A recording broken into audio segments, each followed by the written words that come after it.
Students, today we are doing class 7 NCERT Science Chapter 7 Weather, Climate and Adaptation of Animals to Climate। तो इसमें हम क्या पढ़ेंगे, तीन चीजें पढ़ेंगे, वेदर, क्लाइमेट एंड एडेप्टेशन। सबसे पहले वेदर एंड क्लाइमेट में हम एक डिफरेंस देख लेते हैं कि डिफरेंस होता क्या है वेदर एंड क्लाइमेट में। वेदर जो होता है स्टूडेंट, वो क्या होता है आपका शॉर्ट टर्म, मतलब कि आपका जो है शॉर्ट टर्म चेंज देखे जाते हैं आपके एटमॉस्फेयर में। For example day to day आपका वेदर चेंज होता है, आवर टू आवर चेंज होता है, इवन मिनट टू मिनट भी आपका वेदर चेंज होता है स्टूडेंट। जैसे आपने देखा होगा कि कई बार सनी डे होता है तो आप कुछ मिनटों बाद ही देखते हैं वहां पर रेनफॉल हो रही होती है, तो उसे आपका कहा जाता है वेदर।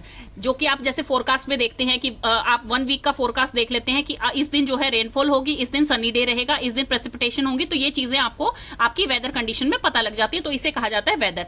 अब क्लाइमेट क्या होता है? क्लाइमेट होता है जो कि आपका एवरेज वेदर कंडीशन ली जाती है एक लॉन्ग पीरियड ऑफ टाइम के लिए, जैसे कि 25-30 साल के लिए एक एवरेज वेदर कंडीशन देखी जाती है कि इस पर्टिकुलर एरिया का वेदर इस टाइप का रहता है, इतनी रेंज में रहता है, तो उसको मिला के एक क्लाइमेट कंडीशन बनाई जाती है। जैसे कि आप जो है कहीं पे भी जाते हैं घूमने के लिए तो आपको उसकी क्लाइमेट कंडीशन आपके माइंड में रहती है। फॉर एग्जाम्पल राजस्थान है, अब राजस्थान का हम डेली तो मिनिमम मैक्सिमम टेम्परेचर नहीं देखते हैं, लेकिन हमारे माइंड में है कि वहां का जो क्लाइमेट है वो कैसा है, हॉट टेम्परेचर रहता है वहां पर, सब ह्यूमिड है एंड ड्राई एरिया है वहां का, तो उसे बोला जाता है आपका क्लाइमेट। की ये कंडीशन जो है over a long period of time weather जो है नोट किया गया आपका, उसका एवरेज लिया गया और फिर एक पर्टिकुलर स्टेट की जगह की एक क्लाइमेट कंडीशन बना दी जाती है। जैसे कि राजस्थान का हमें पता है वहां बारिश बहुत कम होती है, वहां का टेम्परेचर ज्यादा रहता है as compare to other states के, तो ये एक जो है ये क्लाइमेट कंडीशन है। एग्जांपल एंटार्क्टिका, एंटार्क्टिका आपका जो कॉन्टिनेंट है उसका क्या है, वो ड्राई है एंड कोल्ड रहता है, सबसे कोल्डेस्ट माना जाता है वो, तो वो क्या है उसका क्लाइमेट कंडीशन है। तो ये होता है आपका क्लाइमेट। वेदर में क्या होता है, जैसे वेदर आज का जो है हॉट वेदर है, यहाँ पर सनी डे है आज का, कल जो है यहाँ पर रेनफॉल होगी, ह्यूमिड वेदर रहेगा, आज रेनी डे है यहाँ का, आज जो है सर्दियां चल रही हैं तो कोल्ड वेदर है यहाँ का, तो वो क्या है वो डेली आपका चेंज होता है।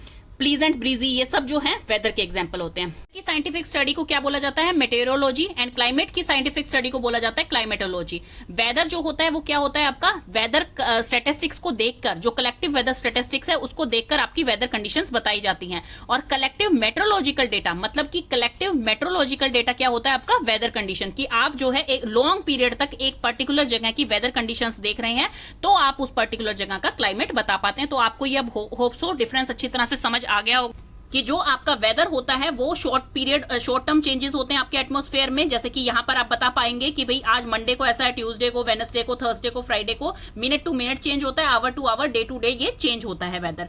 और आपका क्लाइमेट क्या होता है, डिस्क्राइब दी एवरेज वेदर, कि आपका एवरेज वेदर लिया जाता है 30 ईयर्स या उससे भी ज्यादा समय तक आपका एक पर्टिकुलर जगह का एवरेज वेदर लिया जाता है। जैसे इस टाइप से 95 में इतना था, 2000 में इतना, तो इस टाइप से एक एवरेज वेदर कंडीशन ले ली, तब उस पर्टिकुलर जगह का जो है क्लाइमेट डिसाइड किया जाता है, बताया जाता है। Let's move on to your chapter. Do you remember the things that you have asked to pack when you are heading for a hill station? जब आप किसी हिल स्टेशन पर घूमने जाते हैं तो आपको बोला जाता है कि भाई आप जो है थोड़े से गर्म कपड़े रखिए वहां पर, क्यों, क्योंकि वहां पर ठंडी हवाएं चलती हैं। When the sky is cloudy, जब स्काई क्लाउडी होता है मतलब कि बारिश आने वाली होती है, तो आपके पेरेंट इंसिस्ट करते हैं कि आप एक अम्ब्रेला अपने साथ कैरी कीजिए सो दैट कि आप बारिश से बच सकें। Have you heard elders in your family discuss the weather before planning a family function? जब भी आपके घर में कोई फैमिली फंक्शन होना होता है, किसी की शादी करनी होती है, तो उससे पहले जो है आपके पेरेंट्स, आपकी फैमिली जो है डिस्कस करती है कि उस टाइम पे वेदर कंडीशन कैसे रहने वाली है। बिकॉज क्या होता है कि कई बार जो है आउटसाइड एरिया में, जो ओपन एरिया होता है वहां पर जो है टेंट वगैरह लगाए जाते हैं। अगर बारिश का मौसम होगा या तूफान, स्टॉर्म्स वगैरह आने वाले होंगे तो उसमें क्या होता है कि वहां पे काफी डैमेज हो सकता है और फैमिली फंक्शन फिर एंजॉय नहीं किया जाता है, तो इसलिए पहले वेदर कंडीशन जो है वो देखी जाती है। You must have also heard the expert discussing the weather before starting of a game. आपने ये भी देखा होगा कि कोई गेम स्टार्ट होने वाला होता है तो उससे पहले जो है वहां के जो एक्सपर्ट होते हैं वो डिस्कस करते हैं कि आज यहाँ का वेदर कैसे रहने वाला है। जैसे आपने देखा भी होगा क्रिकेट मैच, तो होप सो आप सब देखते होंगे, तो उसमें क्या है जब भी बारिश आ जाती है तो उसपे गेम को रोकना पड़ता है, तो वेदर कंडीशन पे आपके गेम, हर चीज जो है बहुत ज्यादा डिपेंड करती है। Have you ever wondered why the weather may have a profound effect on the game? ये आपको पता है कि वेदर का जो है बहुत ही ज्यादा इफेक्ट पड़ता है आपकी गेम्स पे। It has a profound effect on our lives. हमारे लाइफ पर भी जो है उसका बहुत ज्यादा इफेक्ट पड़ता है, क्योंकि अगर बारिश आती है, तूफान आता है, तो उसमें क्या होता है हमें काफी तरह की प्रिकॉशंस लेनी पड़ती हैं। Many of our daily activities are planned based on the weather predicted for the day. हमारी डेली एक्टिविटीज जो है बहुत सारी डिपेंड करती हैं किस चीज पे, जो आज का वेदर प्रिडिक्ट किया गया है। There are daily reports of the weather on the television and radio and in the newspaper. Daily reports जो है वेदर की आपको मिल जाती हैं टेलीविजन पे, रेडियो पे, न्यूज़पेपर में। जैसे आपने देखा होगा कि आज का मिनिमम टेम्परेचर ये है, मैक्सिमम टेम्परेचर ये है, आज यहाँ पर रेनफॉल होने वाली है, यहाँ पर जो है आज स्टॉर्म आने वाला है, वो पर्टिकुलर आपको बता दिया जाता है कि इतने बजे यहाँ पर जो है स्टॉर्म आएगा। क्यों? क्योंकि वेदर कंडीशन जो है वो टाइम टू टाइम आपकी नोट की जाती है और बताया जाता है कि इतनी स्पीड से स्टॉर्म जो है इस तरफ आ रहा है। ये भी चीजें आपको वेदर में बताई जाती हैं। In this chapter we study about the weather and climate. इस चैप्टर में हम वेदर और क्लाइमेट के बारे में पढ़ने वाले हैं। We will also see how different form of life are adapted to the climate of their habitat. तो इस तरह से हम डिफरेंट फॉर्म ऑफ लाइफ को पढ़ने वाले हैं कि कौन से एनिमल्स जो है कहाँ रहते हैं और कौन सा उनका पर्टिकुलर हैबिटेट है। हैबिटेट क्या होता है? उनकी सराउंडिंग जिसमें वो रहते हैं उसे कहा जाता है हैबिटेट। एंड सबसे फर्स्ट आ गया है weather. In figure 7.1 a sample of weather report from a newspaper is given. अब एक वेदर रिपोर्ट आपको सैंपल दिया हुआ है यहाँ पर। आपने देखा होगा न्यूज़पेपर में मैक्सिमम, मिनिमम, सनसेट किस टाइम होगा, सनराइज किस टाइम होगा, मून सेट, मूनराइज, सब कुछ दिया होता है आपको। कितनी ह्यूमिडिटी रहेगी, कितना टेम्परेचर रहेगा, वो सब कुछ जो है आपको दिया होता है एक वेदर रिपोर्ट में। We find that the daily weather report carries information about the temperature, humidity, rainfall during the past 24 hours। तो ये सब चीजें हमें क्या क्या दी होती हैं इस डेली वेदर रिपोर्ट में? टेम्परेचर बताया जाता है, ह्यूमिडिटी कितनी रहेगी, रेनफॉल कितनी होगी, पास्ट 24 आवर्स मतलब कि 24 आवर्स का उसमें डेटा दिया होता है। It also predict the weather for the day. वो उस पर्टिकुलर डे का जिस दिन हम न्यूज़पेपर देख रहे हैं उसका भी आपका डेटा जो है प्रिडिक्ट करके बताया जाता है। और ये किससे बताया जाता है? मेट्रोलॉजिकल डिपार्टमेंट के द्वारा बताया जाता है। Humidity as you might know is a measure of moisture in air. Humidity क्या होती है? एक तो आपकी होती है ड्राई एयर, ड्राई, और एक होती है जो आपकी ह्यूमिड एयर होती है। ह्यूमिड एयर का मतलब कि जब गर्मी बहुत ज्यादा हो जाती है तो क्या होता है? इवेपोरेशन प्रोसेस होता है। या आप पूरा वाटर साइकिल में पढ़ चुके हैं। तो उससे क्या होता है? जो वेपर्स होते हैं वो एयर के अंदर चले जाते हैं, तो उसे कहा जाता है मॉइस्ट एयर। जब आपकी एयर के अंदर मॉइस्चर आ जाता है स्टूडेंट, तो उसे कहा जाता है ह्यूमिडिटी। तो वो आपको बताई जाती है आपकी वेदर रिपोर्ट में। I wonder who prepare this report. अब ये रिपोर्ट कौन बनाता है? ये मेट्रोलॉजिकल डिपार्टमेंट के द्वारा बनाई जाती हैं। जो वेदर कंडीशंस होती हैं उनको साइंटिफिक टर्म में बोला जाता है मेट्रियोलॉजी, जो आपकी साइंटिफिक स्टडी ऑफ वेदर होती है। Weather reports are prepared by the meteorological department of the government. Government का जो मेट्रोलॉजिकल डिपार्टमेंट होता है उसके द्वारा प्रिपेयर की जाती है आपकी वेदर रिपोर्ट।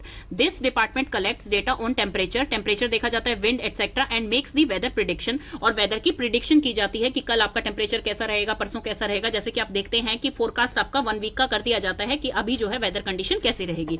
आ गई है आपकी activity 7.1, check out the weather report of the last week from any newspaper. किसी भी न्यूज़पेपर से आपको वेदर रिपोर्ट लेनी है लास्ट वीक की।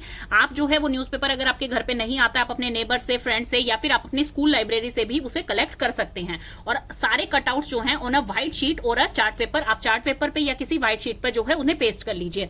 अब आपको वो इन्फॉर्मेशन जो है वो रिकॉर्ड करनी है, कलेक्ट करी हुई, जो कि आपकी 7.1 टेबल में है। जैसे फर्स्ट लाइन जो है आपको फिल करके दे रखी है एग्जाम्पल के तौर पे, जैसे कि आपका डेट दे रखा है, देन उसके बाद मैक्सिमम टेम्परेचर जो है कितना है उस दिन का, मिनिमम टेम्परेचर कितना है, ह्यूमिडिटी कितनी लिखी हुई है वहां पर, और मैक्सिमम ह्यूमिडिटी कितनी लिखी हुई है। रेनफॉल अगर वहां पर हुई है तो आपको फिल करनी है, अदरवाइज यहां पर आप डैश फिल कर देंगे, क्योंकि रेनफॉल जो है वो मस्ट नहीं है कि वहां पर हुई है या नहीं हुई है। तो इस तरह से आपको 1 वीक का डेटा जो है रिकॉर्ड करना है, weather report of a week.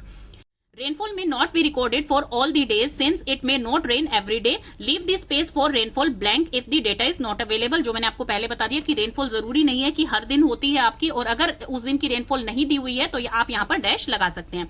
Rainfall is measured by an instrument called the rain gauge. Rain gauge जो होता है वो एक इंस्ट्रूमेंट होता है जिससे कि आपकी रेनफॉल मेजर की जाती है, और वो हमेशा रेनफॉल आपकी mm में मेजर की जाती है। It is basically a measuring cylinder. ये एक मेजरिंग सिलेंडर होता है with a funnel on the top to collect rain water. जो रेन वाटर इसमें कलेक्ट किया जाता है उससे आपकी रेनफॉल मेजर की जाती है कि भाई आज जो है इतने mm की रेनफॉल यहाँ पर हुई है। तो इस तरह का होता है आपका रेन गॉज, जिसमें की रेनफॉल जो है मेजर की जाती है, तो इसे बोला जाता है रेन गॉज। जिसमें ये क्वेश्चन आपके लिए इंपॉर्टेंट है स्टूडेंट। जो ये छोटे छोटे क्वेश्चन होते हैं ये आपके फिल इन द ब्लैंक्स में भी आ सकते हैं, आपसे ब्रीफ क्वेश्चन आंसर में भी पूछे जा सकते हैं, 1-1 मार्क्स के जो होते हैं, इसलिए इनको जो है आप साथ में ही स्टार मार्क्स करते हुए चलिए। Rainfall is measured by an instrument called the rain gauge. Rainfall किससे मेजर की जाती है, कौन सा इंस्ट्रूमेंट होता है जिसे कि रेन गॉज बोला जाता है। Do all the 7 days have the same maximum and minimum temperature, humidity and rainfall. अब ये एक्टिविटी आपको क्यों करवाई गई? एक्टिविटी इसलिए करवाई गई ताकि आप देख सकें कि 1 वीक में जो आपकी वेदर कंडीशन है वो चेंज होती रहती है पर डे पे। आपकी मैक्सिमम टेम्परेचर हो सकता है कि नहीं 2 दिन का सेम हो जाए, मिनिमम टेम्परेचर किसी 2 दिन का या 3 दिन का या 4 दिन का सेम हो जाए, लेकिन जो सारी कंडीशंस है वो किसी भी 2 दिन की आपकी सेम नहीं हो सकती हैं, कि कोई भी 2 दिन आपका maximum, minimum humidity and rainfall same नहीं हो सकती है। तो यही आपको इस एक्टिविटी में बताया गया है। The maximum and minimum temperature recorded may be the same for some of the days. However, all the parameters are not the same on any 2 days. सारे पैरामीटर्स कभी भी सेम नहीं हो सकते हैं 2 दिनों के। Over a week, there may be a considerable variation. आप देखेंगे कि एक वीक में जो है बहुत ही ज्यादा आपको वेरिएशन दिखाई देंगी। The day-to-day condition of the atmosphere at a place with respect to the temperature, humidity, rainfall, wind speed, etc. is known as called the weather at that place. उस प्लेस का वेदर क्या होता है, जो particular day to day condition होती है कि वहां का टेम्परेचर कितना है, मैक्सिमम एंड मिनिमम, ह्यूमिडिटी कितनी है, रेनफॉल कितनी हुई है, विंड स्पीड कितनी है, वो सब जो हम रिकॉर्ड करते हैं उसे बोला जाता है weather condition of that particular place. The temperature, humidity and other factor are the elements of the weather. Weather के जो एलिमेंट्स होते हैं, एलिमेंट्स का मतलब है कि वेदर किस पैमाने पे जो है आपका मेजर किया जाता है, वो आपके क्या है, ह्यूमिडिटी है, टेम्परेचर है, रेनफॉल है, ये सब फैक्टर्स जो हैं आपके एलिमेंट कहलाए जाएंगे आपके वेदर के। तो ये आपका इंपॉर्टेंट क्वेश्चन है, इसको भी आप स्टार मार्क कर लीजिए कि वेदर जो है वो क्या होता है। पर्टिकुलर प्लेस का वेदर वो होता है कि उसका temperature, humidity, rainfall and wind speed जो है कितनी है, डे टू डे में कितनी वेरिएशन आ रही है, वो उसका वेदर है। The weather of a place changes day after day and week after week. आपका वेदर जो है वो चेंज होता रहता है, पर डे पे आपका चेंज होता है, वीक आफ्टर वीक चेंज होता है। That is why we often say, इसीलिए हम जो है कहते रहते हैं कि today's weather is too humid. आज जो है बहुत ज्यादा ह्यूमिडिटी है। जब आपकी मॉइस्ट एयर ज्यादा होती है तो बहुत ज्यादा ह्यूमिडिटी होती है, ज्यादातर ह्यूमिडिटी के बाद आपकी रेनफॉल होती है। और the weather was warm last week, और हम ये भी बोलते हैं कि वेदर जो है लास्ट वीक बहुत ज्यादा गर्मी थी। तो ये चीजें किस लिए होती है, क्योंकि डे टू डे आपका वीक टू वीक वेदर जो है वो चेंज करता रहता है, वेरी होता रहता है। The weather is such a complex phenomena that it can vary over very short period of time. बहुत ही शॉर्ट पीरियड में भी आपका वेदर चेंज होता रहता है। It can happen sometime that is a sunny in the morning but suddenly cloud appear from nowhere and it starts raining heavily, और a heavy rain may vanish in a matter of minutes and give away to a bright sunshine. बहुत बार हमने देखा है कि बारिश होती होगी, लेकिन थोड़ी देर बाद ही आप देखेंगे, कुछ मिनट बाद ही एकदम ब्राइट सनशाइन आपको दिखाई देगी, या फिर एक पर्टिकुलर सनी डे है आपका और कुछ ही मिनटों बाद क्या है, बारिश स्टार्ट हो गई है। तो इसलिए वेदर जो है आपका बहुत ही कॉम्प्लेक्स फिनोमिना है और ये थोड़े थोड़े टाइम में जो है चेंज होता रहता है। तो ये क्वेश्चन भी आपका बन के आ सकता है, why weather is such a complex phenomena, explain. तो आपको एक्सप्लेन करना होगा कि वेदर जो है शॉर्ट पीरियड ऑफ टाइम में चेंज करता रहता है। You must have had several such experience. Try to आपने भी ऐसी कोई कंडीशन अपने एक्सपीरियंस की है तो आप अपने फ्रेंड्स के साथ उसे शेयर कीजिए, उनको भी बताइए अपना एक्सपीरियंस। और वेदर जो होता है वो एक बहुत ही कॉम्प्लेक्स फिनोमिना है, वो इजी नहीं होता है प्रिडिक्ट करना। अब हम एक ग्राफ देखते हैं जिसमें कि मैक्सिमम टेम्परेचर दिया हुआ है शिलोंग मेघालय का 1 वीक का, तो वो हम देख के समझते हैं। अब ये आपको जो है यहाँ पर टेम्परेचर आपके दिए हुए हैं और यहाँ पर जो है डेट दी हुई है। जैसे कि आप देख रहे हैं कि थर्ड डेट है उसमें जो है 26 उसका मैक्सिमम टेम्परेचर है, 4th को उसका मैक्सिमम टेम्परेचर कितना है 23.5 आया है, देन उसका मैक्सिमम टेम्परेचर नेक्स्ट डे 25 है, देन 22 है, देन 25.5 है। तो मतलब जहां यहां पर कितनी ज्यादा वेरिएशन हो रही है ये आपको दिखाई दे रहा है, कितनी ज्यादा वेरिएशन है कि फर्स्ट डे पे 26 है, दूसरे दिन पर आपका सीधा 23.5 आ गया है। तो ये वेरिएशन कहां का टेम्परेचर दिखाया गया, मेघालय शिलोंग का। As it is clear from any weather report, the maximum and minimum temperature are recorded every day. Do you know how these temperature are recorded? ये टेम्परेचर किस तरह से रिकॉर्ड होते हैं? स्टूडेंट अपने 4th चैप्टर में ये पढ़ा था, जो थर्मोमीटर्स वाला हीट चैप्टर था आपका, उसमें हमने पढ़ा था कि स्पेशल थर्मोमीटर होते हैं जो कि टेम्परेचर नापने के लिए काम आते हैं, जिसे कि हम मैक्सिमम एंड मिनिमम थर्मोमीटर्स बोलते हैं। Can you guess when during the day we have maximum temperature and when the minimum? क्या आपको ये पता है कि मैक्सिमम और मिनिमम टेम्परेचर कब होता है दिन का? The maximum temperature of the day occurs generally in the afternoon while the minimum temperature occurs in the early morning. आपने देखा होगा सनरेज पे और अर्थ के एक्सिस पे ये डिपेंड करता है स्टूडेंट कि कहां पर समर्स हैं और कहां पर जो है आपके मैक्सिमम एंड मिनिमम टेम्परेचर रहेगा। मॉर्निंग होती है, अर्ली मॉर्निंग जो होती है, जैसे आपको बोला जाता है कि आप सुबह उठ के योगा कीजिए, मेडिटेशन कीजिए, वो किस लिए बोला जाता है ओपन एरिया में? क्योंकि वो वेदर बहुत ही प्लीजेंट होता है और जैसे ही आपका सन जो है वो राइज करना स्टार्ट करता है, और जब वो प्रॉपर पीक पे आता है जो आफ्टरनून होती है, तो वो आपका सबसे ज्यादा मैक्सिमम टेम्परेचर नोट करता है। तो ये चीजें आप सबको पता है, hope so. Can you now understand why in summers we feel so miserable in the afternoon? इसीलिए समर्स में क्या होता है, आफ्टरनून में इतनी ज्यादा गर्मी होती है, and comparatively comfortable early in the morning. और अर्ली इन द मॉर्निंग जो जैसे आप 5 बजे उठते हैं, 5:30 6 बजे उठते हैं, तो भी आपको थोड़ा सा प्लीजेंट मौसम लगता है उस टाइम। तो वो इसी वजह से होता है क्योंकि उस टाइम आपके डे का मिनिमम टेम्परेचर होता है और आफ्टरनून में मैक्सिमम टेम्परेचर होता है। I wonder why weather changes so frequently. अब वो जो पूछ रहा है कि वेदर जो है इतनी फ्रिक्वेंटली चेंज क्यों करता है, इसमें पहली पूछ रही है कि मेन सोर्स क्या है जिसकी वजह से हमारा वेदर इतना चेंज होता है। तो मेन सोर्स आपका सारा जो चेंजेस होते हैं वेदर में वो किसकी वजह से होते हैं, सन की वजह से। सन आपका क्या है स्टूडेंट, सन एक ह्यूज स्फीयर है of hot gases at a very high temperature. बहुत ही हाई टेम्परेचर की हॉट गैसेज का एक ह्यूज स्फीयर है sun. The distance of sun from us is very large. जो सन से अर्थ का डिस्टेंस है वो बहुत ज्यादा है, फिर भी जो है हमें इतनी ज्यादा एनर्जी फील होती है सन से। आपकी जो मेन हीट एंड लाइट का सोर्स है वो आपकी एनर्जी का सोर्स सन ही है स्टूडेंट्स, वो हम पिछली क्लासेस में पढ़ चुके हैं। तो इसमें पूछा जा सकता है आपसे क्वेश्चन कि जो एनर्जी हमें मिलती है वो मेनली कहां से मिलती है, अर्थ पे जो एनर्जी मिलती है वो कहां से मिलती है, वो उसका सबसे मेन सोर्स आपका है सन। Sun is so huge that it is the source of all heat and light on the earth. So the sun is a primary source of energy that causes changes in the weather. तो sun जो है वो एक primary source है energy का जिसके कारण weather में चेंजेस आते हैं। अब हमारी अर्थ है स्टूडेंट, हम ये लास्ट चैप्टर्स में पढ़ चुके हैं। हमारी अर्थ जो है वो क्या करती है, जब सनरेज उस पर आती हैं हमारे एटमोस्फेयर में, तो कई सनरेज जो होती हैं वो क्या कर जाती हैं, रिफ्लेक्ट बैक कर जाती हैं। कुछ सनरेज जो है वो एब्जॉर्ब होती हैं। तो जो एब्जॉर्ब होती हैं उससे हमें क्या मिलती है, लाइट मिलती है, एनर्जी मिलती है, और उसी के कारण जो है हीट महसूस होती है, गर्मी महसूस होती है अर्थ के सरफेस पे। तो जो एनर्जी एब्जॉर्ब होती है, रिफ्लेक्ट होती है अर्थ सरफेस से, उसी की वजह से जो है इतना चेंजेस आते हैं आपके वेदर कंडीशन में। जैसे कि अलग अलग जगह का वेदर कंडीशन अलग होता है, वो किस वजह से होता है, उसका रीजन यही है आपका कि जैसे सी के नजदीक जो लोग रहते हैं उनका वेदर अलग रहता है, माउंटेन्स के पास है उनका अलग होता है, डेजर्ट के पास अलग। ज्यादातर बोला जाता है कि माउंटेन का जो क्लाइमेट कंडीशन है वो कोल्ड रहता है एंड डेजर्ट का climate condition hot and humid होता है। तो उसका रीजन यही है। What about the times of sunrise and sunset? आपने देखा होगा सनराइज एंड सनसेट का टाइम भी अलग अलग होता है। You know that in winters it becomes dark early. Winters में क्या होता है, डार्क अर्ली, मतलब कि नाइट जो है आपकी शॉर्ट होती है, जल्दी रात हो जाती है, and you don't get much time to play. Are the days shorter in winters than in summer? क्या आपके डेज जो होते हैं विंटर्स के वो छोटे होते हैं एज कंपेयर टू समर के? बिल्कुल होते हैं। Try to find out it by yourself by completing the project given in the end of the chapter. End of the chapter में जो प्रोजेक्ट दिया हुआ है वो हम देखते हैं। पहले मैं आपको रीजन समझाती हूँ कि सर्दियों में जो है वो आपके दिन छोटे क्यों होते हैं, रातें लंबी होती हैं, एंड समर्स में जस्ट ऑपोजिट किस लिए होता है। स्टूडेंट्स हमने ये पढ़ा है कि समर्स में जो है वो आपके डे लॉन्ग होते हैं, नाइट शॉर्ट होती हैं, एंड विंटर में जस्ट ऑपोजिट होता है, डे आपके शॉर्ट होते हैं, नाइट लॉन्ग होती है। वो किस वजह से होता है स्टूडेंट, हमें ये पता है अर्थ जो है वो अपने ही रोटेशन में चक्कर काटती है, मतलब अपने ही एक्सिस पे रोटेट करती है, तो जिसे कि हम रोटेशन कहते हैं, और सन के चारों तरफ भी चक्कर काटती है अपने ऑर्बिट में, जिसे हम रिवोल्यूशन कहते हैं। ये हम जो है 6th क्लास में पढ़ चुके हैं। अभी हम देख रहे हैं कि अर्थ जो है वो हमारी थोड़ी टिल्टेड है, मतलब कि अर्थ हमारी सीधी नहीं है, थोड़ी टिल्टेड है 23.5 डिग्री। तो ये आपका नॉर्दर्न हेमिस्फीयर है एंड ये आपका साउदर्न हेमिस्फीयर है।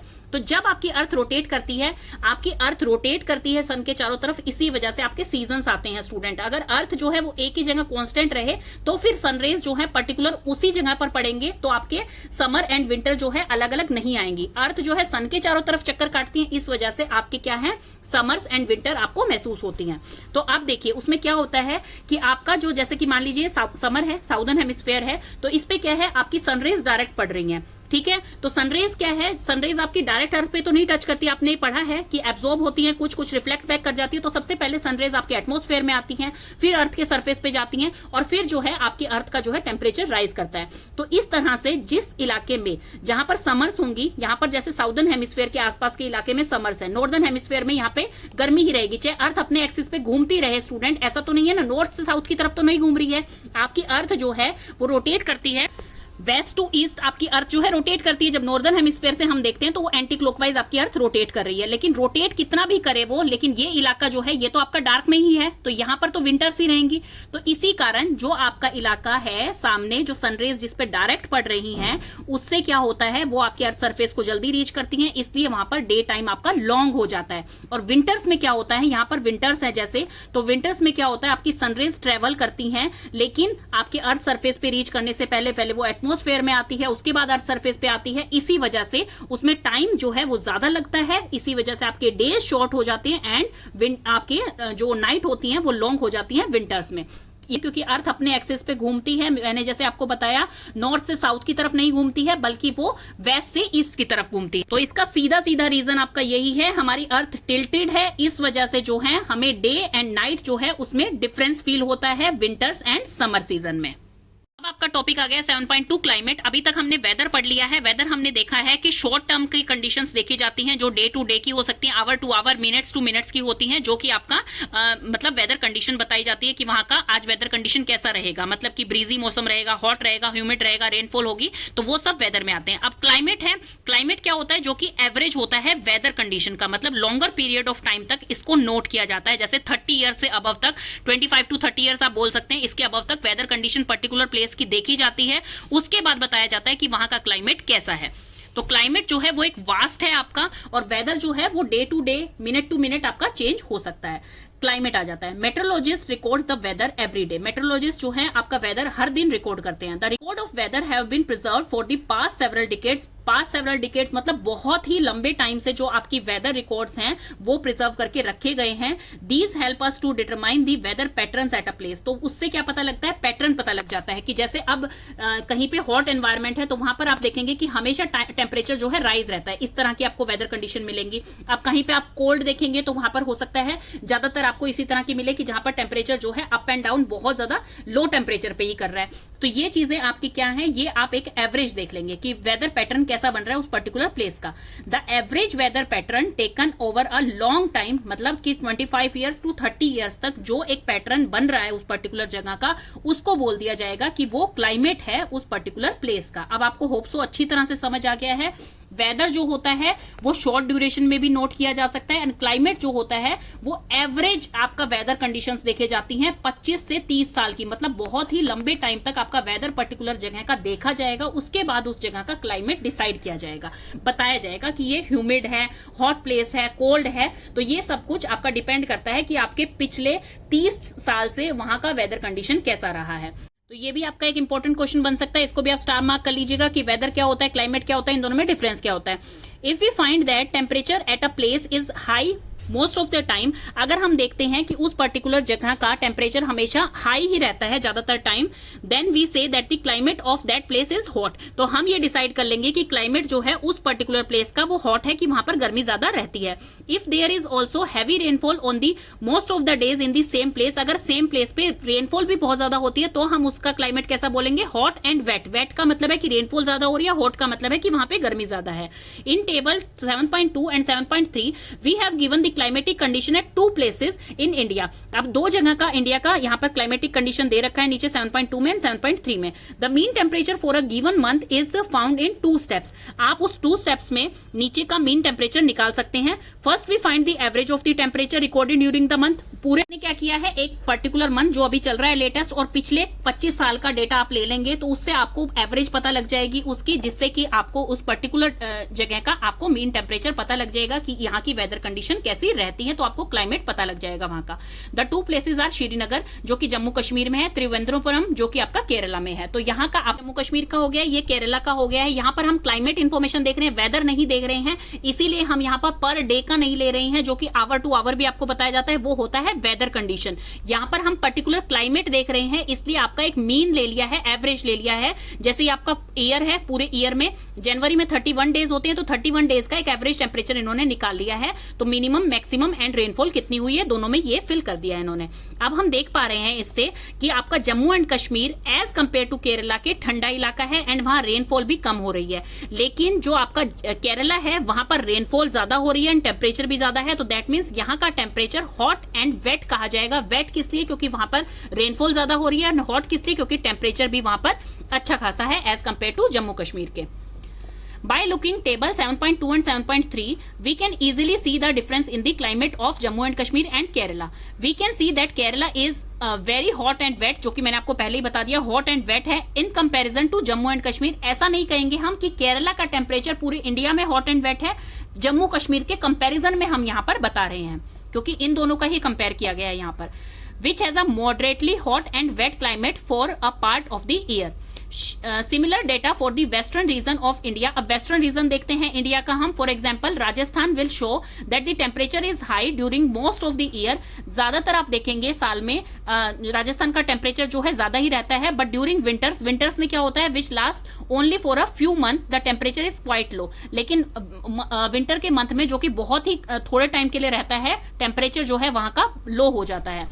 This region receive very little rainfall, वहां पर रेनफॉल भी कम होती है। स्टूडेंट ये सारी चीजें हम पहले पढ़ चुके हैं कि आपके वहां पर कौन सा एनिमल ज्यादा पाया जाता है, कैमल। अब कैमल के वहां पर हम्प होता है। क्यों हम्प होता है कैमल के ऊपर, क्योंकि वहां पर डेजर्ट में वेदर कंडीशन कैसी होती है, जिसमें कि आपकी रेनफॉल कम होती है, तो पानी कम पाया जाता है वहां पे। तो इसीलिए जो आपका कैमल है वो एक ऐसा एनिमल है जो कि काफी दिन तक पानी पिए बिना रह सकता है, क्योंकि वो अपना वाटर को सेव करके रखता है। इसी वजह से वहां पर कैक्टस ज्यादा अच्छी ग्रो होती है। कैक्टस किस लिए ग्रो होती है, क्योंकि उसमें जो है वो भी फोटोसिंथेसिस करती है, लेकिन उसमें क्या होती है, आपकी लीव्स अलग से नहीं होती है, उसमें छोटे छोटे स्पाइन्स का रूप लेती है लीव्स, जिसमें कि फोटोसिंथेसिस होता है, ताकि वहां पर जो है आपका वाटर लॉस ना हो पाए, वाटर जो है ज्यादा लॉस ना हो ट्रांसपीरेशन के थ्रू, और आपका वाटर सेव करके रखा जाए, क्योंकि वहां पे रेनफॉल कम होती है। तो ये चीजें आपस में कोरिलेट करती हैं स्टूडेंट। तो इसी कारण से हम कह सकते हैं वहां का टेम्परेचर कैसा होता है, हॉट एंड ड्राई होता है। अगर यहाँ पर वेट लगाते तो दैट मीन्स बारिश ज्यादा होती है, लेकिन राजस्थान में गर्मी होती है और ड्राई रहता है, क्योंकि वहां पर रेनफॉल कम होती है। तो ये चीजें थोड़ी सी समझ के करेंगे, चैप्टर्स आपके बहुत ईजी हैं स्टूडेंट, सब चीजें आपस में कोरिलेट करती हैं। But during winters, which last only a few months, the temperature is quite low. This region receives very little rainfall. यहाँ पर बहुत कम रेनफॉल होती है। This is the typical desert climate. ये एक typical desert climate है। It is hot and dry. ये hot and dry कहेंगे इसको हम, climate इसका।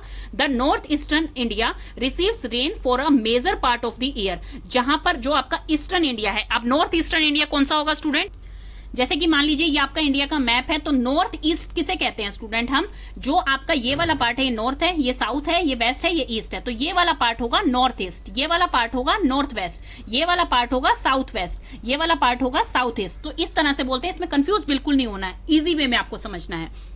तो आपका नॉर्थ ईस्टर्न पार्ट जो होता है वो उसमें बहुत ज्यादा रेनफॉल होती है पूरे ईयर में, therefore we can say the climate of north east is wet. तो इसलिए हम कह सकते हैं कि यहाँ का क्लाइमेट रीजन कैसा रहता है, यहाँ का क्लाइमेट रीजन वेट रहता है। ठीक है, तो ये आप बोल सकते हैं कि आपका पूरे ईयर में वहां का टेम्परेचर, वहां का वेदर कंडीशंस कैसी है, तो आपको क्लाइमेट का पता लग जाता है। नेक्स्ट टॉपिक आ गया है क्लाइमेट एंड एडेप्टेशन। ये भी आपका इंपॉर्टेंट है, और ये चीज भी इंपॉर्टेंट है कि हॉट एंड ड्राई कहाँ का कंडीशन होता है, कहीं पे रेनफॉल ज्यादा होती है तो वहां का कंडीशन जो है, क्लाइमेट कंडीशन को आप क्या बोलेंगे, उसका आंसर होगा वेट बोलेंगे। जहां पर गर्मी ज्यादा होती है और जहां पर रेनफॉल कम होती है, उस पर्टिकुलर क्लाइमेट कंडीशन को क्या बोला जाता है, हॉट एंड ड्राई बोला जाता है। तो ये चीज आपसे पूछी जा सकती है एग्जाम में।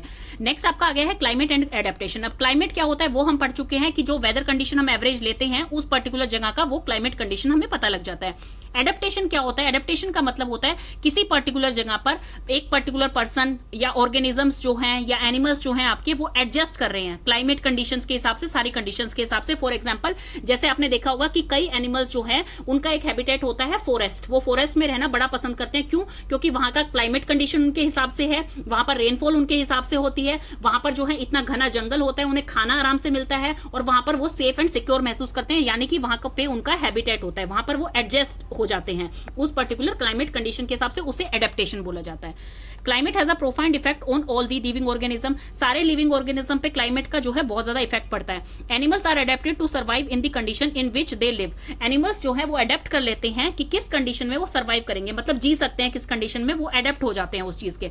Animals living in very cold and hot climate must possess special feature to protect themselves against the extreme cold and heat. जो एनिमल्स जो है बहुत ज्यादा ठंडे इलाकों में रहते हैं और या फिर जो बहुत ज्यादा गर्मी के इलाकों में रहते हैं, वो अपने आप को, उनके अंदर एक स्पेशल फीचर होती है ताकि वो उस पर्टिकुलर क्लाइमेट से अपने आप को प्रोटेक्ट कर सके।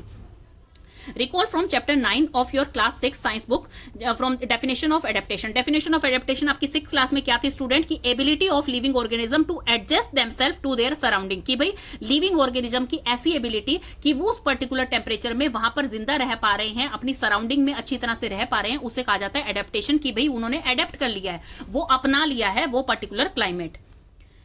Features and habits that help animal to adapt to their surroundings. जो फीचर्स होते हैं एनिमल्स के या हैबिट्स होती हैं उनकी, वो एनिमल्स को हेल्प करती हैं कि उस पर्टिकुलर सराउंडिंग में वो वहां पे अडेप्ट कर पाए।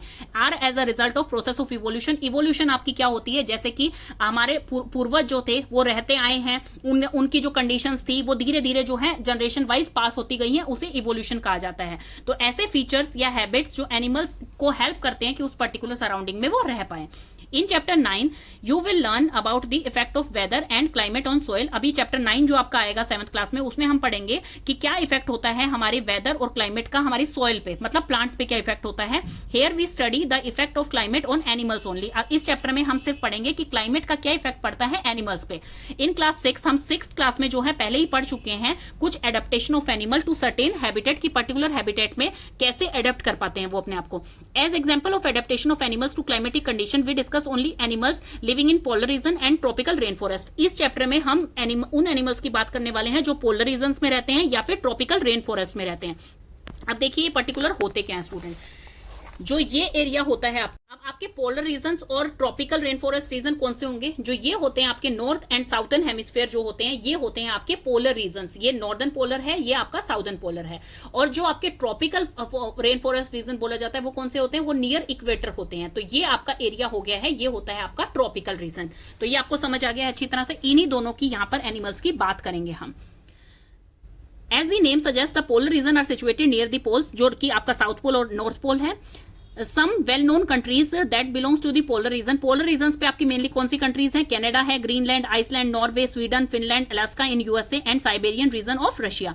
Example of some countries where the tropical rain forest are found, जो कि आपके नियर द इक्वेटर हैं, वो है आपकी India, Malaysia, Indonesia, Brazil, Republic of Congo, Kenya, Uganda and Nigeria. तो आपको पता लगी जो इक्वेटर के पास है वो है ट्रॉपिकल रेन फॉरेस्ट, एंड जो आपके पोल्स पे है, north pole and south pole पे, मतलब कि एक्सट्रीम पे हैं, वो आपके कहलाते हैं polar regions.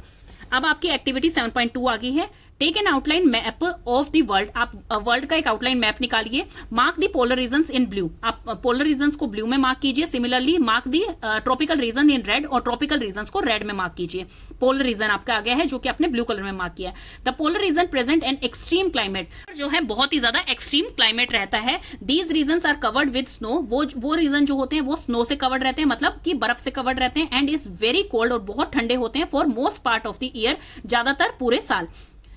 For 6 months, the sun does not set at the poles, while other 6 months the sun doesn't rise. आपको ये चीज मैं पहले ही बता चुकी हूँ, क्योंकि हम 6th क्लास में पढ़ चुके हैं कि अर्थ जो है वो अपने ही एक्सिस पे भी रोटेट करती है, उसे बोला जाता है रोटेशन। और सन के चारों तरफ ऑर्बिट में जो घूमती है उसे बोला जाता है रिवोल्यूशन। अर्थ जो है अपने ऑर्बिट में जो घूमती है, 1 रोटेशन कंप्लीट करने में अर्थ को लगते हैं 24 आवर्स, जो कि हमारा 1 डे होता है, 1 डे एंड नाइट बोल सकते हैं आप। और अर्थ को रिवोल्यूशन कंप्लीट करने में हमारा पूरा 1 ईयर लगता है, क्योंकि 1 रिवोल्यूशन अराउंड दी सन जो होती है वो इज इक्वल टू 1 ईयर होती है उस प्लेनेट की। तो 365 डेज लगते हैं अर्थ को एक सन का पूरा रिवोल्यूशन लेने में।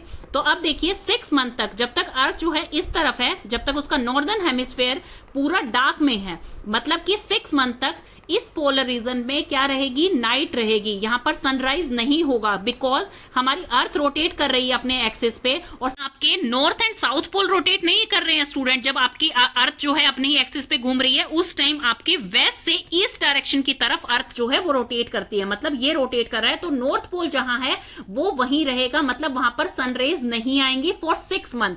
तो इसीलिए बोला गया है पोलर रीजन में एक्सट्रीम क्लाइमेट रहता है, क्योंकि ये जो 6 मंथ है इसमें आपकी जो साउदर्न हेमिस्फेयर है इसमें आपके सन सेट नहीं होगा, सनराइज ही रहेगा, मतलब 6 मंथ तक डे ही रहेगा। और जो आपका ये रीजन है नॉर्दर्न पोलर रीजन, इसमें क्या रहेगा, आपका नाइट ही रहेगी, यहाँ पे सन राइज नहीं होगा। और जब आपकी अर्थ जो है रिवोल्यूशन करते हुए यहां पर आ जाएगी, तो उसमें आपका नॉर्दर्न हेमिस्फेयर जो है उसमें 6 मंथ तक सनराइज रहेगा। तो इसीलिए बोला जाता है पोलर रीजन में एक्सट्रीम कंडीशंस होती हैं, क्योंकि उसमें 6 महीने रात और 6 महीने तक दिन रहता है। इसीलिए बोला गया है कि 6 मंथ तक जो है वहां पर सन सेट नहीं होता है at the poles, while the other 6 month जो है सन राइज नहीं होता है। तो दोनों पोल्स पे ऑपोजिट होता है। In winters the temperature can be as low as -37 degree Celsius. तो टेम्परेचर उनका कितना कम जा सकता है, -37 डिग्री सेल्सियस तक भी जा सकता है स्टूडेंट। आप ये देखिए 0 डिग्री पे ही आइस स्नोफॉल होने लग जाती है, तो -37 तो बहुत ज्यादा एक्सट्रीम कोल्ड कंडीशन होती है। Animals living there have adapted to these weather condition. तो एनिमल्स जो वहां पे रहते रहते हैं वो इस स्फीयर कंडीशन को एडेप्ट कर लेते हैं, मतलब कि एडजस्ट हो जाते हैं इस स्फीयर कंडीशन में रहने के लिए। Let us see how they are adapted by considering the example of polar bear and penguin. अब हम देखते हैं कि वो किस तरह से एडेप्ट करते हैं अपने आप को। तो इसमें दो एनिमल्स का हम एग्जांपल ले रहे हैं, one is polar bear and second one is penguin. Polar bear have white fur so that they are not easily visible in the snowy white background. It protects them from their predators. देखिए क्या होता है, polar bear जो होते हैं उनके white फर होते हैं। अब जो स्नो गिरती है आपकी, जहां पर तो स्नो गिरती है तो वहां पर क्या हो जाता है, व्हाइट, एकदम यूं लगता है कि जैसे बर्फ की चादर गिर गई है, पूरी चादर जैसी लगती है वो। तो वहां पर अगर व्हाइट कलर के ही एनिमल घूमेंगे तो वो इजीली विजिबल नहीं होंगे। तो इससे क्या होते हैं, वो प्रोटेक्ट रह पाते हैं जो उनके प्रीडेटर्स होते हैं। प्रीडेटर का मतलब है जो उनका शिकार करते हैं, उससे वो सेफ रह पाते हैं। It also help them in catching there pray. तो वो अपने शिकार को वहां पर इजीली जो है रिकॉग्नाइज कर सकते हैं, आराम से ढूंढ सकते हैं। क्यों? क्योंकि वो दिखेंगे नहीं अपने प्रे को, तो इसलिए वो उन्हें आराम से कैच कर सकते हैं, लेकिन खुद जो है वो हंट नहीं हो पाएंगे। To protect them from extreme cold, अपने आप को इस एक्सट्रीम कोल्ड से प्रोटेक्ट करने के लिए उनके पास दो थिक लेयर होती हैं, फर की दो थिक लेयर उनके ऊपर, बॉडी के ऊपर होती हैं। They also have a layer of fat under their skin. उनके जो है अंडर, उनकी स्किन के अंडर क्या होती है, फैट की लेयर होती है। और न्यूट्रिशन वाले चैप्टर में हम पहले ही पढ़ चुके हैं, फैट हमें क्या देता है, वार्मथ प्रोवाइड करता है, गर्मी प्रोवाइड करता है। In fact they are so well insulated that they have to move slowly and rest often to avoid getting overheated. In fact वो इतने वेल इंसुलेटेड होते हैं। इंसुलेटर्स हमने पहले ही पढ़ा हुआ है, इंसुलेटर्स क्या होते हैं, जो कि हीट को पास नहीं होने देते हैं, मतलब कि थर्मल एनर्जी को पास नहीं होने देते हैं। तो वो क्या कहलाएंगे, जैसे कि इनके फर जो हैं वो क्या करते हैं, इतनी ज्यादा उनके अंदर ओवर प्रोटेक्शन होती है कि वो अपनी गर्मी को बाहर नहीं निकलने देते हैं। तो इसीलिए वो स्लो चलते हैं। अदरवाइज क्या होगा, अगर वो तेज चलेंगे तो वो ओवर हीटेड हो जाएंगे, मतलब कि इतने एक्सट्रीम कोल्ड कंडीशन में भी उनको ओवर हीट हो सकती है, इतनी गर्मी लग सकती है। Physical activity on warm days necessities cooling. Physical activity जो होती है, जैसे वार्म डेज वहां पे होते हैं जब, तो उसमें क्या है, उनको कूलिंग की जरूरत पड़ती है। मतलब कि अगर वो फिजिकल एक्टिविटी करते हैं, दौड़ते हैं, या गर्मी के दिन है तो उसमें क्या होता है, उनको बहुत ज्यादा गर्मी लगती है और उन्हें अपने आप को ठंडा करना पड़ता है, क्योंकि वो उनकी बॉडी इस तरह से बनी हुई है कि वो कोल्ड वेदर को ही टॉलरेट कर सकते हैं। So the polar bear goes for swimming. तो इस कंडीशन में जब वो तेज चलते हैं या फिजिकल एक्टिविटीज ज्यादा कर रहे हैं तो वो ओवर हीट हो जाते हैं, तो कूल करने के लिए अपने आप को वो स्विमिंग करते हैं। It is a good swimmer. ये जो होते हैं गुड स्विमर होते हैं। इट्स पॉ आर वाइड एंड लार्ज। उनके जो पॉज होते हैं वो वाइड और लार्ज होते हैं, जो कि उन्हें सिर्फ स्विमिंग में हेल्प नहीं करते हैं, बट ताकि वो आसानी से स्नो के ऊपर चल सके। देखिए हम जब स्नो के ऊपर चलते हैं तो अलग से बूट पहनते हैं। क्यों? क्योंकि हम इतने फिजिबल नहीं होते हैं उसके ऊपर चलने के लिए। आपने पोलर बियर नहीं देखा है तो आपने पेंगुइन के जो हैं वो देखे होंगे पिक्चर्स वगैरह में, उनके पैर कैसे होते हैं, तो वो इजीली क्या है, स्नो पे चल पाते हैं, फ्लैप करके चल पाते हैं। तो it can close it's nostril. जब वो स्विमिंग करते हैं अंडर दी वाटर तो वो अपने नोस्ट्रिल को क्लोज कर लेते हैं, and can remain under water for long duration. और बहुत लंबे टाइम तक वो पानी में तैर सकते हैं, स्विम कर सकते हैं। It has a strong sense of smell. उनकी जो स्मेलिंग पावर होती है वो बहुत ज्यादा स्ट्रॉन्ग होती है, so that it can catch its prey for food. तो ताकि वो अपने शिकार को जो है बहुत ही इजीली कैच कर सकते हैं। उनकी सूंघने की पावर इतनी ज्यादा होती है। जो हमारी सेंसेस होती हैं, 5 सेंस ऑर्गन होते हैं हमारे, तो उनकी स्मेलिंग पावर बहुत ज्यादा पावरफुल होती है। We can understand the adaptation of polar bear with the help of flow chart. जो एक फ्लो चार्ट बना रखा है, ऐसे होते हैं पोलर बियर स्टूडेंट्स।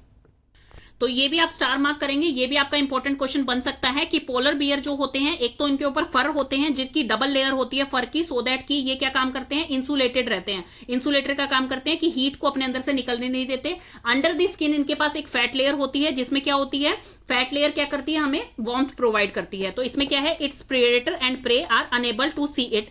इनके प्रेडेटर मतलब जो इनका शिकार करते हैं, और प्रे कौन होते हैं, जिनका शिकार ये करते हैं अपने खाने के लिए, तो दोनों ही इनको नहीं देख पाते हैं।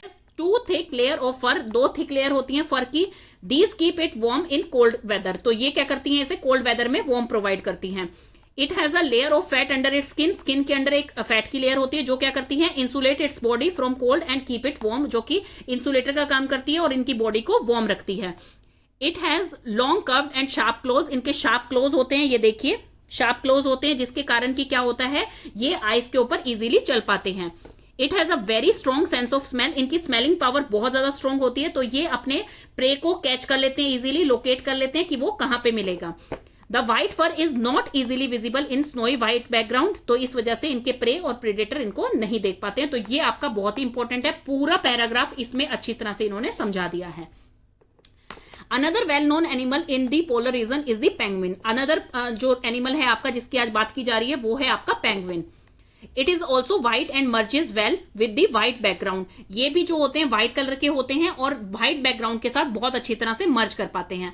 It also has a thick skin, इनकी भी थिक स्किन होती है, and lot of fat to protect it from cold, और इनके अंदर भी फैट की लेयर होती है जो कि इनको प्रोटेक्ट करती है कोल्ड रीजन से। Have seen pictures of penguin huddle together. आपने ऐसी पिक्चर्स देखी होंगी पेंगुइन की। हडल टुगेदर का मतलब है भीड़ में चलना, झुंड में चलते हैं वो। This they do to keep warm, वो इसलिए ऐसा करते हैं ताकि वो वार्म रह सके, गर्म रह सके। Recall how warm you feel when you are in hall full of people.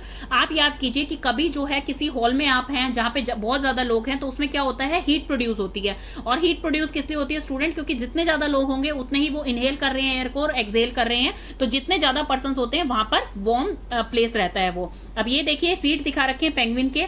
Like polar bear penguins also good swimmer. Penguin भी पोलर बियर की तरह गुड स्विमर्स होते हैं। देयर बॉडीज आर स्ट्रीमलाइन, उनकी बॉडी जो है स्ट्रीमलाइन होती है। स्ट्रीमलाइन कैसी होती है? ऐसी, जैसे फिश के चैप्टर में आपको पिछले 6th क्लास में ये अच्छी तरह बता चुकी हूँ। स्ट्रीमलाइन ऐसी होती है।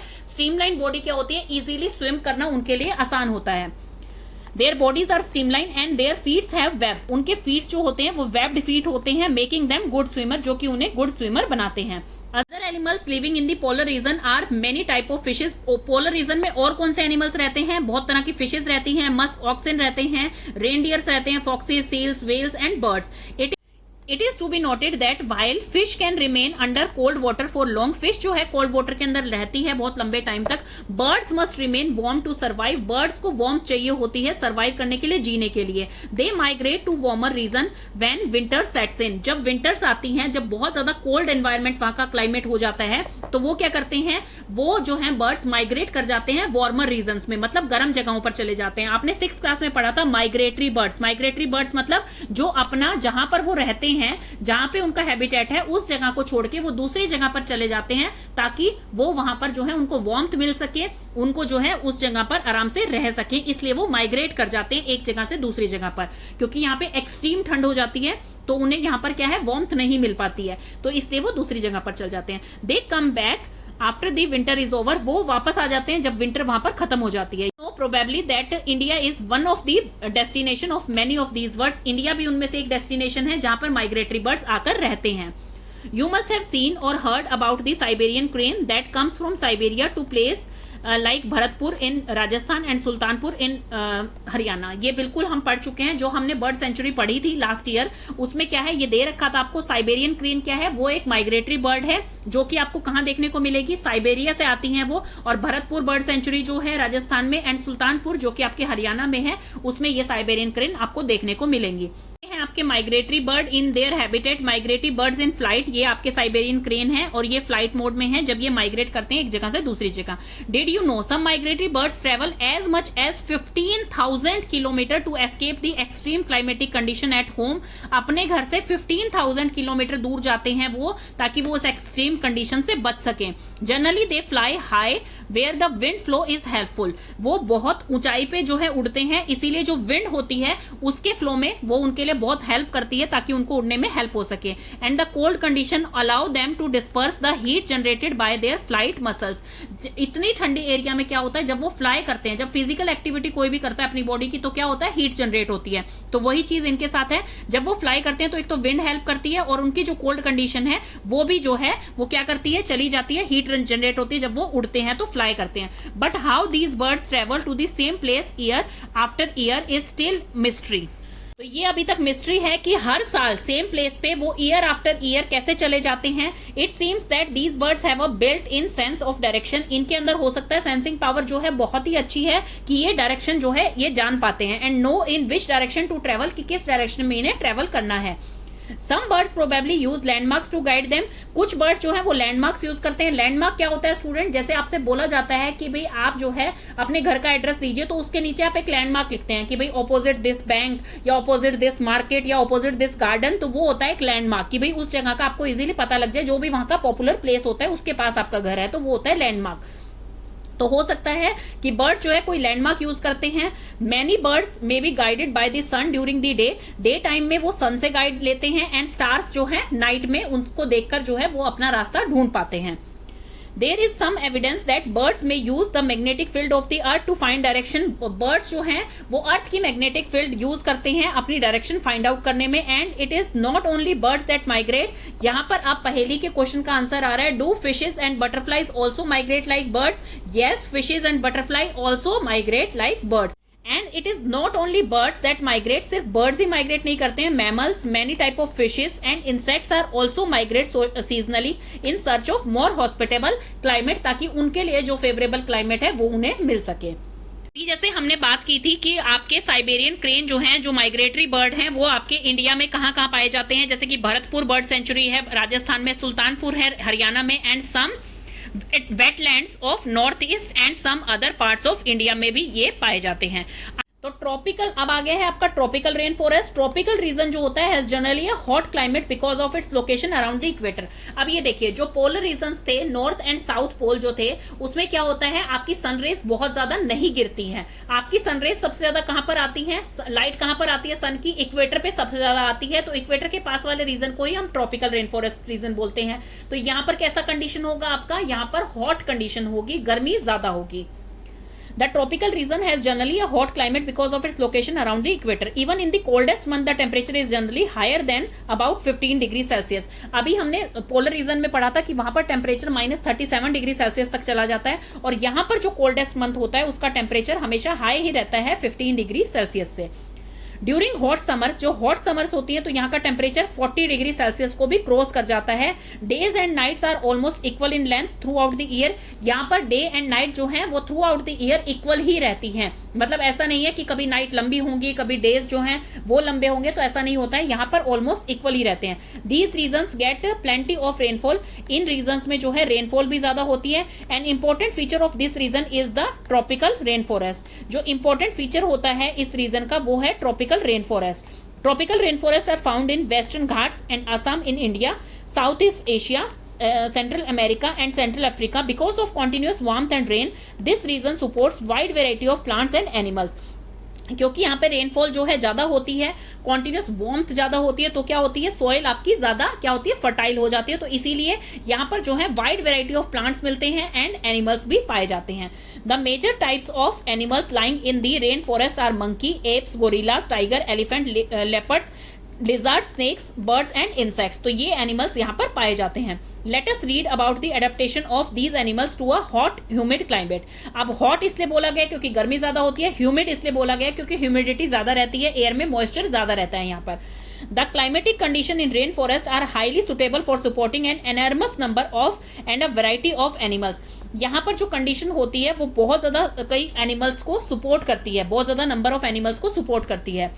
सपोर्ट मतलब कि उनके लिए फेवरेबल कंडीशन है जहां पर वो रह सकते हैं। Since the numbers are large there is intense competition for food and shelter. क्योंकि नंबर इतना ज्यादा है तो इसलिए उनमें के बीच में कंपटीशन रहता है कि कौन कहाँ रहेगा और क्या फूड लेगा। अब फॉर एग्जांपल मान लीजिए स्टूडेंट, आपकी क्लास में 60 बच्चे हैं, तो आपको सबको जो है अगली क्लास में प्रमोट किया जा रहा है, कोई ऐसा कॉम्पिटिशन है जिसमें आपको पार्टिसिपेट करना है, तो टीचर क्या करेगी, अब ऐसा तो नहीं है ना कि वो ये करेगी कि 4 बच्चों को सिलेक्ट करके ले गई और सिर्फ उन्हीं को, नहीं, मान लीजिए उन्हें हर बच्चे का पार्टिसिपेशन कराना है, लेकिन एक कंपटीशन में 10 बच्चे से ज्यादा नहीं रख सकते हैं, तो वो क्या करेंगी, वैरायटी बनाएंगी, अलग अलग टाइप के कंपटीशन रखेंगी, अलग अलग हाउसेस बनाएंगी जिसमें 10-10 बच्चे करेंगे, तो 6 ग्रुप बना लेंगे वो उसमें। तो इसी तरह से हर एनिमल एक जगह पर नहीं रहता है, हर एनिमल एक तरह का फूड नहीं खाता है। अब रेड आइड फ्रॉग जो है has developed sticky pads on its feet to help it climb on the tree on which it lives. अब ये है रेड आइड फ्रॉग, इनके जो पैर होते हैं उनके क्या होते हैं, स्टिकी पैड्स होते हैं, मतलब कि उनके जो पैर होते हैं उस पे स्टिकी पैड्स लगे होते हैं जिसके कारण ये पेड़ को आसानी से चढ़ पाते हैं और वहां पर रहते हैं। To help them live on tree, ताकि वो ट्रीज पर रह पाए। Monkeys have long tail, monkey की क्या होती है, पूंछ लंबी होती है।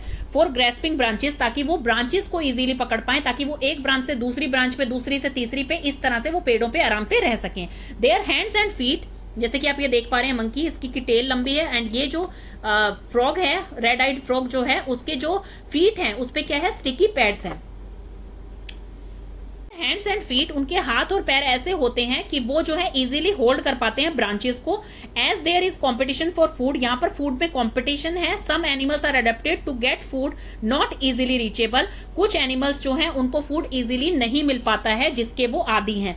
Striking example is that of the bird token. अब यहाँ पर एग्जाम्पल दिया है बर्ड टोकन का। ये देखिए टोकन, इसकी बीक देखिए कितनी बड़ी है। नेचर जो है अपने आप से चीजें प्रोवाइड कर देती है ताकि उनको फूड एंड शेल्टर मिल सके। This helps a token to reach the fruits on branches which are otherwise too weak to support its weight। अब देखिए इसका वेट ज्यादा होने की वजह से क्या है, ब्रांचेस पे ये अच्छी तरह से अपना फूड नहीं ले पाते हैं, लेकिन इसकी बीक बड़ी होने के कारण ये अपना फ्रूट जो है वो इजीली ले सकते हैं, अपना फूड जो है इजीली इनको मिल सकता है। Tropical animal have sensitive hearing, sharp eyesight, thick skin. मतलब कि जो ट्रॉपिकल एनिमल होते हैं, बहुत सारे ऐसे एनिमल्स होते हैं जिनकी की सेंसिटिव हियरिंग होती है, कि मतलब थोड़ी सी आवाज भी, कम आवाज भी जो है वो बहुत ही आसानी से सुन पाते हैं। शार्प आईसाइट की मतलब दूर का भी वो देख पाते हैं। थिक स्किन, उनकी स्किन थिक होती है। And a skin colour which help them to camouflage by blending with the surrounding. Camouflage by blending with the surrounding का मतलब है कि सराउंडिंग में जैसा कलर हो वैसे ही अपने स्किन कलर को ढाल लेते हैं, मतलब चेंज कर लेते हैं। जैसे गिरगिट आपने देखा होगा, गिरगिट जिस कलर पे बैठता है वो उसी कलर का हो जाता है, मतलब कि आपको इजीली आप उसको रिकॉग्नाइज नहीं कर पाते हैं। जैसे कि वो ग्रीन प्लांट पे बैठा हुआ ग्रीन कलर का हो जाएगा, पर्पल चीज पे बैठा है पर्पल कलर का हो जाएगा। तो वही इसमें बोला गया है कि कुछ एनिमल जो ऐसे होते हैं कि वो अपने स्किन कलर को जो है चेंज कर लेते हैं by blending with the surrounding, ताकि सराउंडिंग के साथ वो इजीली ब्लेंड कर पाए, सेम कलर के हो जाएं। This is to protect them from predator, ताकि वो बच सके, उनका कोई शिकार ना कर पाए। फॉर एग्जांपल बिग कैट्स, जैसे कि लॉयन और टाइगर जो हैं उनकी थिक स्किन होती है और सेंसिटिव हियरिंग होती है कि भाई वो दूर का भी जो है इजीली सुन पाते हैं, सेंसिटिव हियरिंग होती है। अब ये जो एग्जांपल आपको दे रखे हैं टोकन, मैंने लॉयन टेल्ड मैकाओ, ये देखिए ये है आपका टोकन जिसकी की बीक लंबी होती है, और ये है आपका long tailed Macau, also called beard app. ये जो होता है बियर्ड एप भी कहा जाता है, क्योंकि इसके जो है बियर्ड होती है, दाढ़ी होती है, तो इसलिए इसे बियर्ड एप भी कहा जाता है। ये क्वेश्चन आप स्टार मार्क करते हुए चलिए, जैसे कि ऑल्सो कोल्ड है या फिर किसकी हियरिंग पावर अच्छी होती है, ये चीजें आपके आ सकती हैं। स्मॉल क्वेश्चंस में, ब्रीफ क्वेश्चंस में आ सकती हैं, ट्रू फॉल्स में आ सकती हैं। This lion tailed macaque lived in the rain forest of western Ghat. ये वेस्टर्न घाट के रेन फॉरेस्ट में पाया जाता है। It's most outstanding feature is the silver white main. ये जो इसकी सिल्वर व्हाइट मेन है ये इसका मोस्ट स्पेशल फीचर है। तो इसमें पूछा जा सकता है इसका स्पेशल फीचर कौन सा है, ये सिल्वर व्हाइट मेन इसका मेन स्पेशल फीचर है, जिससे कि इसे इजीली रिकॉग्नाइज कर पाते हैं। Which surround the head from the cheeks down to its chin, जो कि इसके फेस के चारों तरफ ये जो दिखाई दे रही हैं आपको व्हाइट कलर के जो हेयर्स हैं, ये इसका मेन स्पेशल फीचर होता है। It is a good climber, ये गुड क्लाइंबर है, मतलब कि इजीली क्लाइंब कर पाता है, चढ़ पाता है। And spend a major part of its life on the tree, और अपने लाइफ का मेजर पार्ट ये कहां स्पेंड करता है, ट्री के ऊपर ही स्पेंड करता है। It feeds mainly on fruits, it also Yeats seeds. ये जो है मेनली क्या फीड करता है, मतलब इसका फूड क्या है, फ्रूट्स है, एंड ये सीड्स को भी खाता है, यंग लीव्स को भी खा लेता है, स्टेम को, फ्लावर एंड बर्ड्स को। This beard ape also searches for insect under the bark of the tree. जो बार्क ऑफ द ट्री, जो छाल होती है ट्री की, जो ब्राउन कलर की छाल होती है, उसके नीचे जो इंसेक्ट होते हैं ये उनको भी खा लेता है, उनकी भी सर्च में रहता है। Since it is able to get sufficient food on the tree, क्योंकि इसे अपना फूड सफिशिएंट फूड जो मिल जाता है ट्री पे ही, तो इसलिए ये बहुत ही कम जो है ग्राउंड पे आता है, ये ज्यादातर ट्री पे ही रहते हैं। तो ये क्वेश्चन भी आपका, ये पैराग्राफ इंपॉर्टेंट बन सकता है कि इनका स्पेशल फीचर क्या होता है और इनका फूड हैबिट्स क्या है। Another well known animal of Indian tropical rain forest is the elephant. तो दूसरा मेन एनिमल कौन सा है, एन इंडियन एलिफेंट, जो कि आपने फिगर में देखिए अभी। It has adapted to the condition of rain forest in many remarkable ways. Look at its trunk, trunk को देखिए, ट्रंक देखिए कितनी लंबी होती है एलिफेंट की, और ये क्या है, ये है टस्क, जो कि इनके टीथ बोले जाते हैं, मॉडिफाइड टीथ, ये है tusk. Look at its trunk, it uses it as a nose, ये इसे नोज की तरह यूज करता है, because of which it has a strong sense of smell। इसी कारण से इनकी strong sense of smell होती है, क्योंकि इनकी नोज इतनी बड़ी है तो इनकी strong sense of smell होती है कि भाई ये खुशबू से इजीली पहचान लेते हैं, स्मेल से पहचान लेते हैं। The trunk is also use by it for plucking up food. Trunk इनकी किस चीज में यूज आती है, इनके फूड को पिक करने के लिए, जो ये फूड खाते हैं उसको पिक करने के लिए काम आती है। मोर ओवर इट्स टस्क, जो टस्क हमने देखी व्हाइट कलर की, आर मॉडिफाइड टीथ, वो मॉडिफाइड टीथ हैं। ये क्या हेल्प करते हैं, tear the bark of the tree, मतलब कि बार्क ऑफ द ट्री मतलब ट्री की छाल को निकालने का काम करते हैं, टीयर करने का, तोड़ने का काम करते हैं। That elephant love to eat, जो कि एलिफेंट को बहुत पसंद है खाना। So the elephant is able to handle the competition for food rather well. तो इसलिए एलिफेंट भी जो है वो इजीली हैंडल कर पाता है अपना कॉम्पिटिशन ऑफ फूड, अपना अपना फूड इजीली ले पाता है। Large ears of the elephant help it to hear even very soft sound, बहुत ही जो सॉफ्ट साउंड होती है, धीमी साउंड होती है, उनको भी जो लार्ज ईयर्स होते हैं एलिफेंट के वो इजीली सुन पाते हैं। They also help the elephant to keep cool in the hot, तो ये जो इनके ईयर हैं इतने बड़े, ये इसको क्या करते हैं, एलिफेंट को हॉट कंडीशन में भी ठंडा रखते हैं, कूल रखते हैं। And humid climate of the rain forest, जो हॉट एंड ह्यूमिड क्लाइमेट होता है रेन फॉरेस्ट का, उससे इसको प्रोटेक्ट करके रखते हैं। ये इनके ईयर्स, ये देखिए एलिफेंट के ईयर भी बड़े होते हैं, इनका ट्रंक भी बड़ा है, एंड इनका जो ये टस्क है जो कि इनके मॉडिफाइड टीथ बोले जाते हैं, ये भी बड़े हैं साइज में।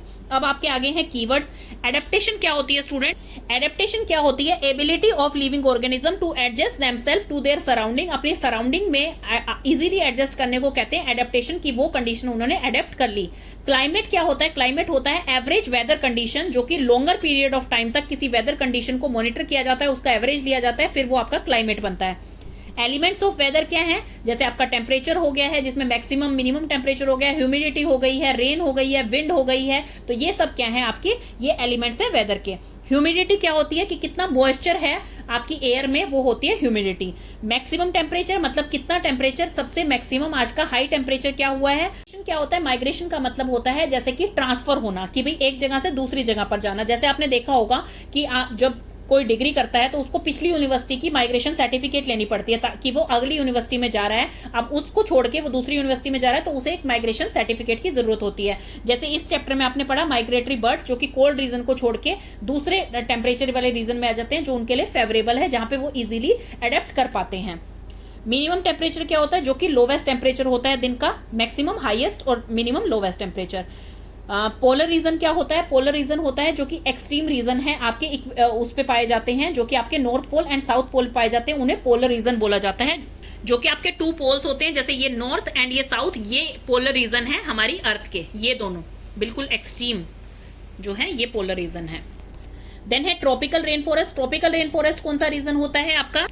ट्रॉपिकल रीजन आपका होता है जो इक्वेटर के आसपास का इलाका होता है, उसे बोला जाता है ट्रॉपिकल रीजन। और रेन फॉरेस्ट इसको इसलिए बोला जाता है क्योंकि यहाँ पे रेन बहुत ज्यादा होती है इन जंगलों में, इसलिए यहाँ पर बोला जाता है ट्रॉपिकल रेन फॉरेस्ट, जो कि इक्वेटर के आसपास का इलाका है जहां पर रेन बहुत ज्यादा होती है। इसीलिए इसको क्या बोला जाता है? हॉट एंड ह्यूमिड, इनका हॉट एंड वेट इनका क्लाइमेट कंडीशन रहता है। हॉट इसलिए क्योंकि सनरेज सबसे ज्यादा जो है इक्वेटर पे पड़ती हैं, तो ट्रॉपिकल रीजन उसके पास का है, इसलिए हॉट बोला जाता है। एंड वेट किस लिए? क्योंकि रेनफॉल वहां पर ज्यादा होती है। ट्रॉपिकल रीजन मैंने आपको बता दिया, जो इक्वेटर के पास वाला रीजन होता है वो ट्रॉपिकल रीजन है।